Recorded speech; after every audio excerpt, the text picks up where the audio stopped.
quarta aula de cálculo 1.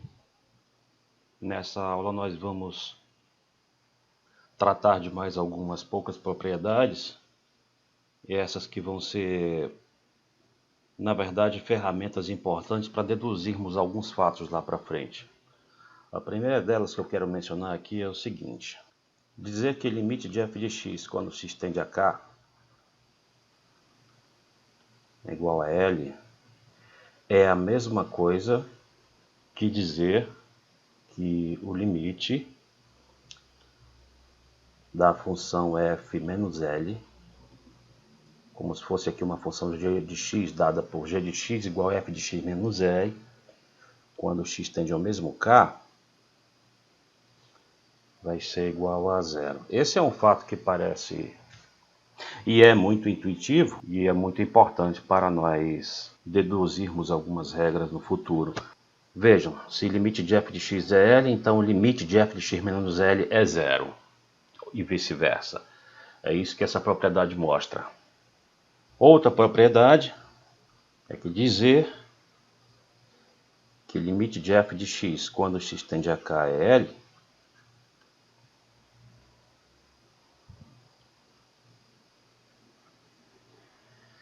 é a mesma coisa que dizer que limite de f de t mais k, t aqui é uma variável, quando t tende a zero,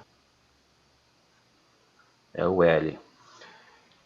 Para dar sequência à aula anterior, eu vou chamar essas propriedades de P10 e P11, respectivamente.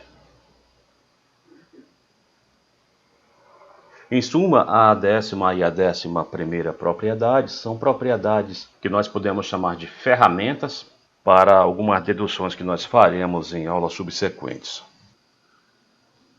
A próxima coisa que nós faremos aqui é definir o que é uma função contínua no ponto. Nós dizemos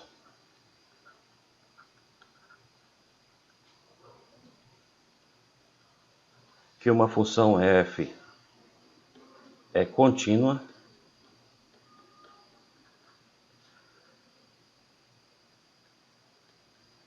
num ponto K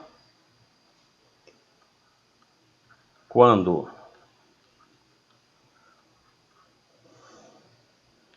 f está definida nesse valor de x igual a k.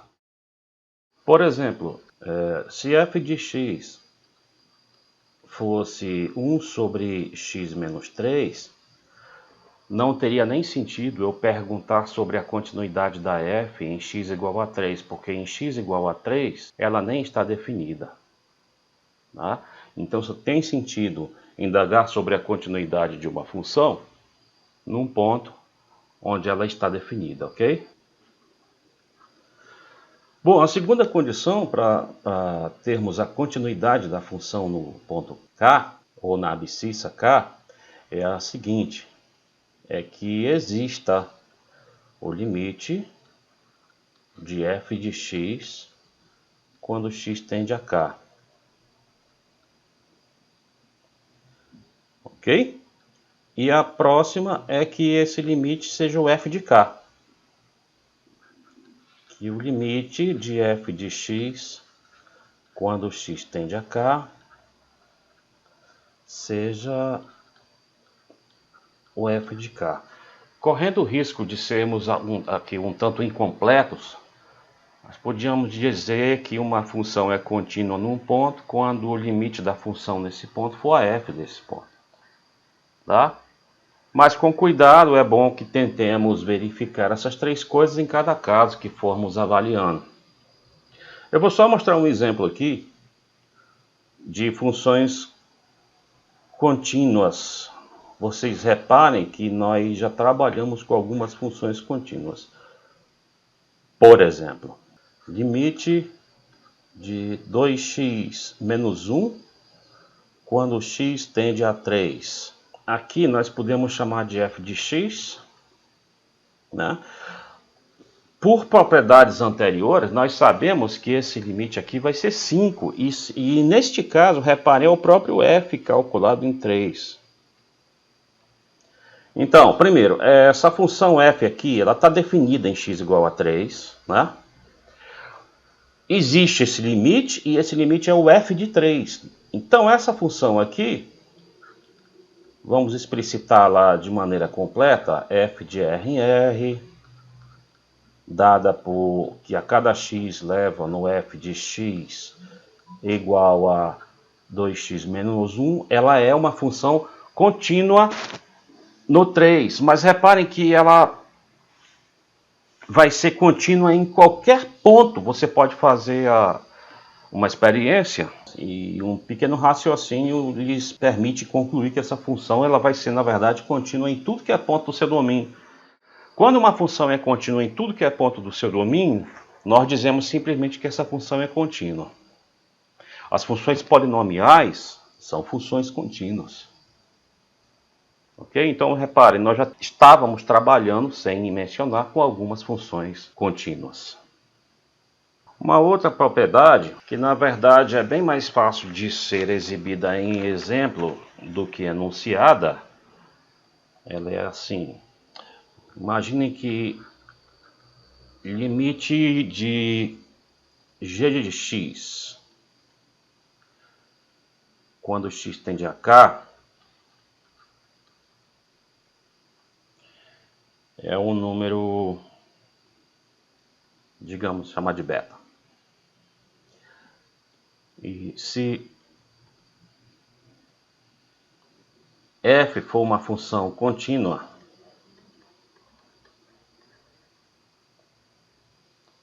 em beta, então o limite quando x tende a k da função composta, que geralmente costumamos chamar de f bola g, vai ser a f desse beta. Como eu mencionei, a exibição de exemplos desse caso é bem mais simples do que a exposição dessa redação aí, que parece um pouco rebuscada. Deixa eu dar um exemplo aqui. Vamos dizer que f de x é x à quinta. E que g de x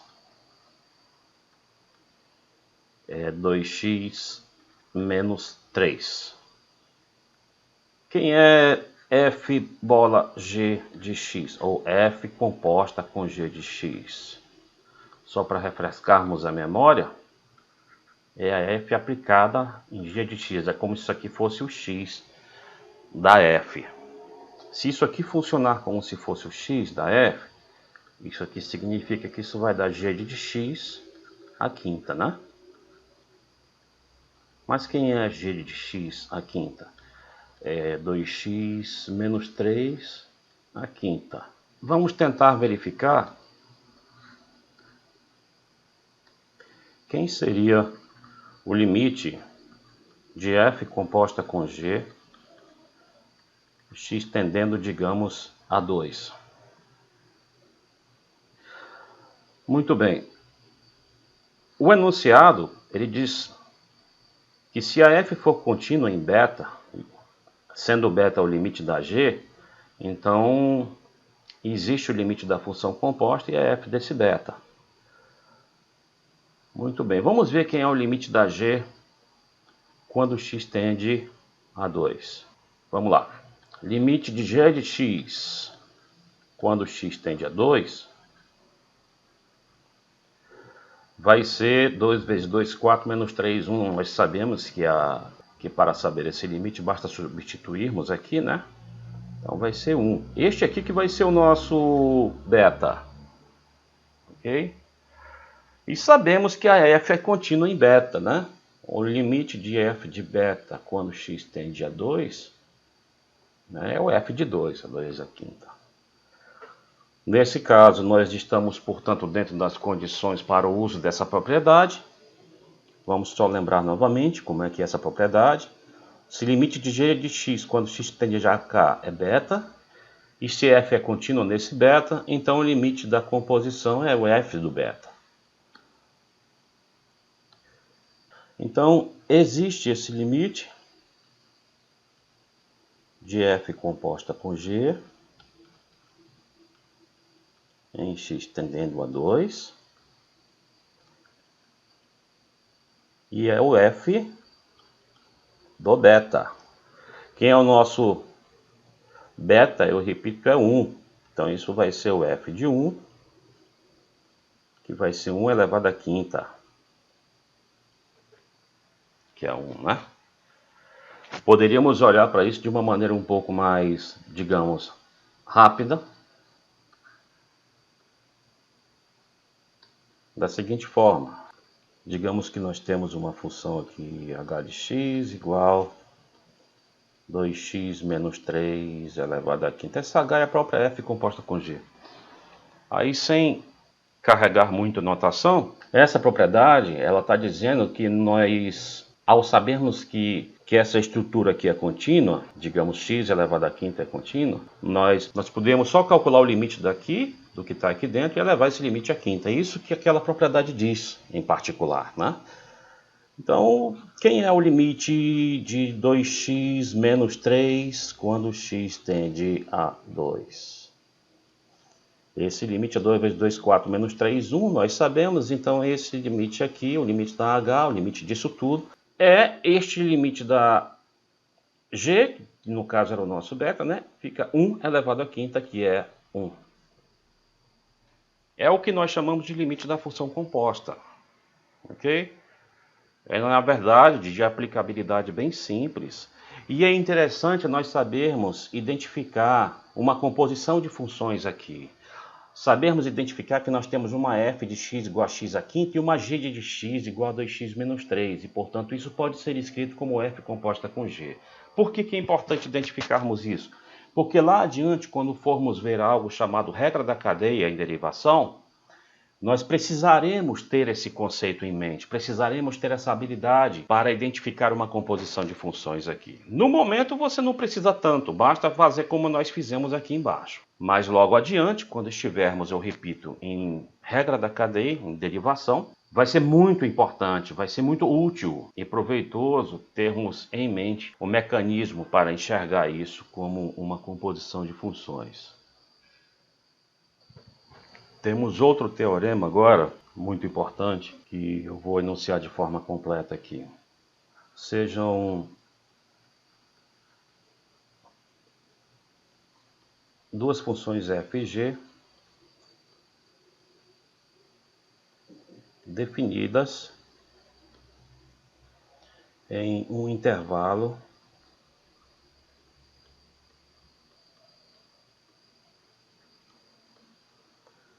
aberto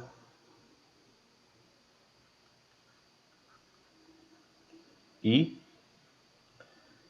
contendo um x igual a k.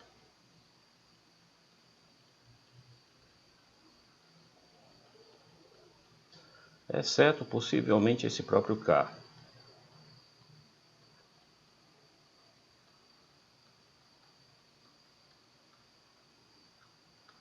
Isso quer dizer o seguinte, se eu tivesse, por exemplo, um intervalo de menos 1 até 1, e tirasse o zero desse intervalo, esse intervalo seria todo o percurso do menos 1 a 1, excetuando o zero. Tá? Esse tipo de coisa que eu estou falando. Esse zero, por exemplo, ele não está nesse conjunto que eu mencionei. Mas podemos tratar do limite das funções nesse ponto. Muito bem. Suponhamos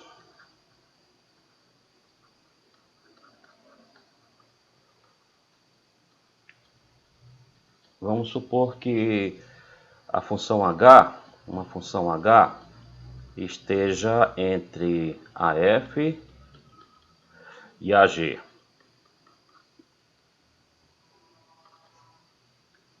Sempre que o x for diferente daquele k. Poderia ser até que isso acontecesse para x igual a k. O que importa aqui é que para todo valor de x diferente do k nesse intervalo, isto aconteça. Esse h esteja imprensado entre o f e o g.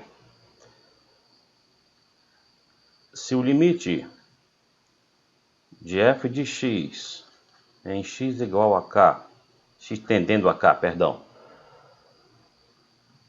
for igual ao limite de g de x nesse mesmo k,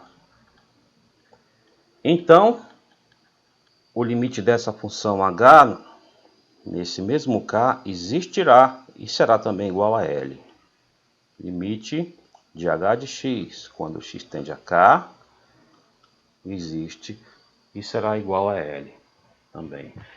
Esse teorema é vulgarmente chamado de teorema do sanduíche, simplesmente pelo fato de que essa função h está imprensada, digamos aqui, entre essas outras duas. Ele basicamente diz o seguinte: quando o limite dessa é igual ao limite dessa outra, no mesmo ponto, evidentemente, então o limite dessa existe e é o mesmo que o das outras duas. Vou dar um exemplo sobre isso. Um exemplo que eu tirei do livro acho que foi do Leitold. Vamos supor que nós temos aqui uma função g que se comporta assim: módulo de g de x menos 2 menor ou igual a 3 vezes x menos 1 ao quadrado, seja qual for o x, para todo x. Nós vamos tentar calcular o limite de g de x quando x tende a 1. Vamos usar para isso o conceito de módulo de número real. Lembrem-se que quando nós estamos dizendo que o módulo de um número menor do que um certo, digamos, A, esse A maior que zero, isto significa dizer que este número t está entre menos A e A. E é isso que eu vou fazer. Se o módulo deste número é menor ou igual a este A, então este número está entre menos A e A. Então vamos lá. Então este número, que é g de x menos 2, está entre menos A, o A é tudo isso, né? E o A.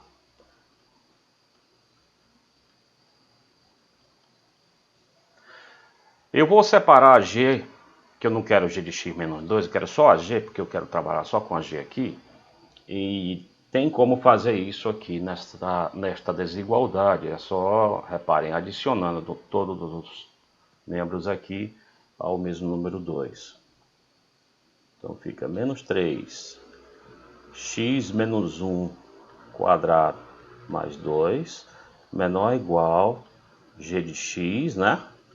Menor ou igual 3 vezes x menos 1 quadrado mais 2. Nós queremos saber o limite da g de x, o limite da função g quando x tende a 1. Vejam que isso aqui está aparecendo não, na verdade, é o caso em que a g está, digamos, imprensada entre duas funções. Se nós conseguirmos mostrar que esses dois limites existem e são a mesma coisa, então o limite da g, naquele ponto, é igual ao limite dessas duas, né? Mas isso aqui é fácil, né? Vamos tentar calcular o limite dessa função aqui, quando x tende a 1. Vocês sabem, por propriedades anteriores, que aqui simplesmente é 2, né? O limite dessa função aqui é 2. Basta nós, como nós sabemos que isso vai dar uma função polinomial, basta nós substituirmos o valor de x aí, né?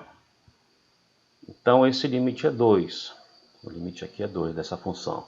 E o limite dessa função, trata-se do mesmo caso, substituir, porque vai dar uma função polinomial, e as funções polinomiais são contínuas, né? Basta então substituirmos o valor do alvo aqui no x, para encontrar 2 de novo. Então o limite desta função aqui, que eu não batizei, não dei nome para ela nem para essa, o limite desta função e o limite desta outra função, quando x tende a 1, existem e são iguais a 2. Segue, portanto, que o limite da g de x existe neste ponto e é igual a 2, ok? Essas propriedades que eu mencionei são propriedades importantes, nós vamos começar a ver com mais frequência o uso delas num futuro próximo.